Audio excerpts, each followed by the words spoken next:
Saya merujuk kepada kenyataan terbaru oleh Menteri Perdagangan Dalam Negeri dan Kos Sara Hidup Datuk Amizan Muhammad Ali bahawa peraturan tahun 2021 menghadkan peniaga kecil kepada 3 tong gas LPG bersubsidi saja. Walau bagaimanapun, tafsiran ini boleh dipertikaikan. Menurut peraturan tahun 2021, terdapat had 3 tong gas LPG sebelum pengguna perlu membuat permohonan tetapi tidak dinyatakan sama ada tong gas bersubsidi atau komersial selepas had 3 tong tersebut. Akan tetapi, sejak peraturan ini diwartakan pada tahun 2021, ia tidak dikuatkuasakan. Semua ini sebenarnya tertakluk kepada budi bicara penguatkuasaan kerajaan. Merekalah yang tentukan ia dikuatkuasakan atau sebaliknya. Apa-apa pun, kita bersyukur kerana Menteri telah pun membuat keputusan dan kenyataan mengecualikan peniaga kecil daripada peraturan ini dan mereka yang menawarkan harga makanan berpatutan akan terus menerima gas bersubsidi.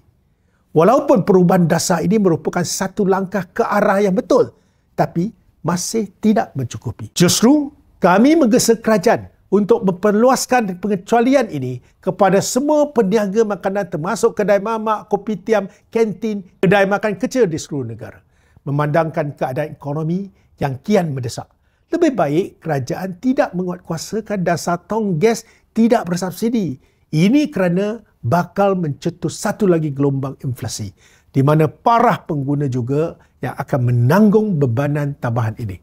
Pusingan you terkini oleh kerajaan ini hanya berlaku kerana rakyat terus mendesak walaupun saya dan MCA terus dikritik hebat dan dicaci. Tak apalah. Perkara ini disuarakan berulang kali di media dan secara meluas dan secara terus kepada kementerian berkaitan. Ini contoh jelas apa yang boleh dicapai melalui ketegasan dan tekanan berterusan. MCA akan terus bersuara, berjuang sehingga dasar yang adil dilaksanakan bukan sahaja kepada peniaga kecil, tetapi kepada semua yang menyediakan makanan kepada rakyat Malaysia. Pendek kata, kita tak perlu nak bazir masa. Tak perlu nak bebankan rakyat lagi. Seperti mana yang saya sudah beritahu awal-awal lagi, tak perlu nak ubah akta undang-undang. Menteri ubah saja peraturan kerana kuasa itu memang ada dalam akta dan diturunkan kepada menteri. Terima kasih kerana mendengar.